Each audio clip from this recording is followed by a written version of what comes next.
Hi guys, welcome back to my channel. In this video, I will teach you how to create YouTube intros. So if you want to create amazing intros for your YouTube videos, watch this video till the end. And if this video really helps you out, do subscribe to my channel.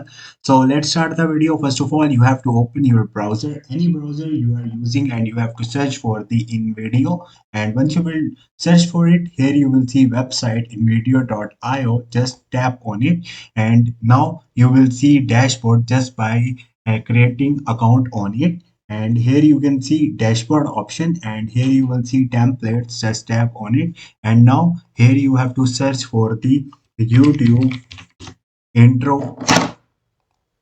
Now you will see different intros right here, so you can select any intro according to your choice. So let's suppose I have a health channel, and